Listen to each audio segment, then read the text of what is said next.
प्रिय विद्यार्थियों, आइए बच्चन साहब की रचना आत्म परिचय के अगले पदों का अध्ययन करते हैं।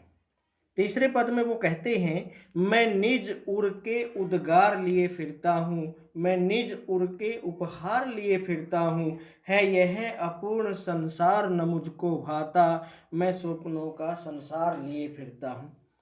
निज उर, निज यानी अपना स्वयं का, उर हृदय, उद्गार होता है भाव।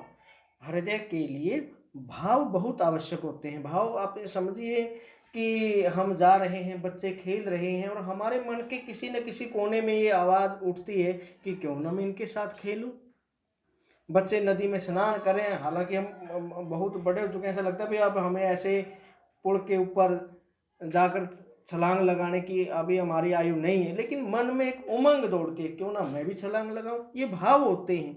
खुशी के मौके पर खुश होना, दुख में अपने दोस्तों के साथ, अपने परिजनों के साथ दुखी होना, तो ये भाव होते। कवि कहता कि मैं अपने हृदय के भावों को लिए हुए घूम रहा हूं, मेरे हृदय के अंदर भाव विद्यमान है, मैं निज उर के उपहार लिए फिरता हूं। उसी प्रकार मैं अपने उर के हृदय के उपहार लिए हुए फिरता हूं।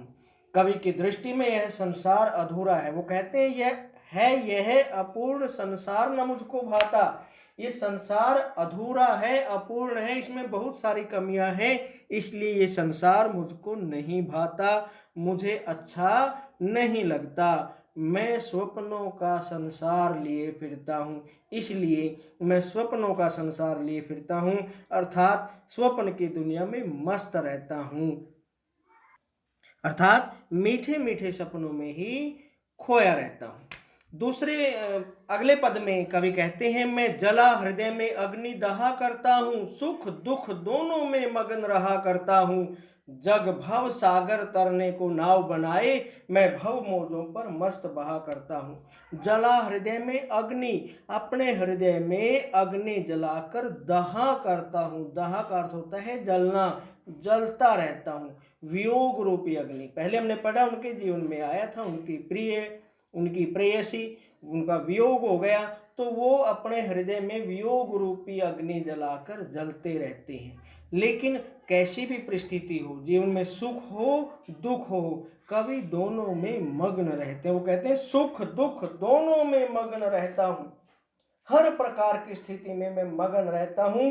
जग भव सागर तरने को नाव बनाए, संसार रूपी सागर को, भव सागर, दुनिया के लोग संसार रूपी सागर को तरने के लिए, पार करने के लिए नाव बनाते हैं। जैसे समुद्र को पार करने के लिए कश्ती या नाव का प्रयोग किया जाता है, वैसे ही संसार भी एक समुद्र के समान है। कहते हैं भाई हमें तरह तरह के जन्म मरण के चक्कर से गुजरना पड़ता है, तो लोग इससे छुटकारा पाने के लिए, मुक्ति प्राप्त करने के लिए, मोक्ष प्राप्त करने के लिए तरह तरह के प्रयास करते हैं, तपस्या करते हैं, कोई कुछ करता है, कोई कुछ करते हैं। तो कवि कहते हैं कि संसार रूपी सागर को पार करने के लिए दुनिया के लोग तरह तरह के प्रयास करते हैं, नाव बनाते हैं, लेकिन मैं भव मौजों पर मस्त बहा करता हूं।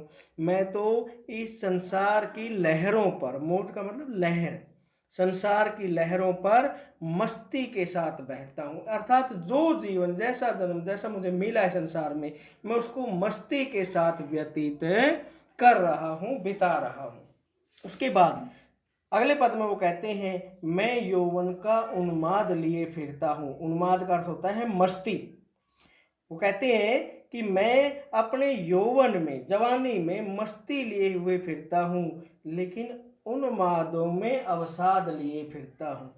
उस मस्ती में भी कहीं ना कहीं पीड़ा छिपी हुई है, दुख छिपा हुआ है। अवसाद का मतलब पीड़ा, वही विरह की, विदाई की, वियोग की, अपने प्रेयसी से वियोग की जो पीड़ा है। मस्ती के साथ रहते हैं, वो यौवन की मस्ती है, लेकिन उस मस्ती में भी अंदर अवसाद यानी दुख छिपा हुआ है।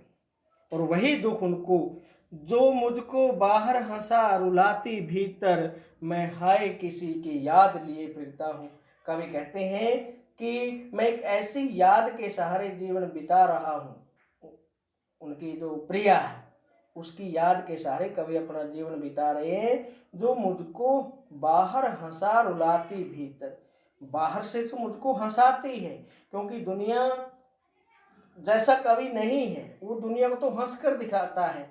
वो नहीं चाहता कि दुनिया को उसके दुखों के बारे में, उसकी तकलीफ के बारे में पता चले और दुनिया के लोग उसे अपने जैसा समझे, लेकिन अंदर बहुत ही वो बुरी तरह से रोता रहता है। बाहर हंसा रुलाती भीतर, उसकी प्रेयसी की, उसकी प्रिय की याद में वो अंदर ही अंदर बहुत रोता है, लेकिन बाहर वो हंसता है। ऐसी याद को लिए हुए कवि कहता है कि मैं अपना जीवन बिता रहा हूं।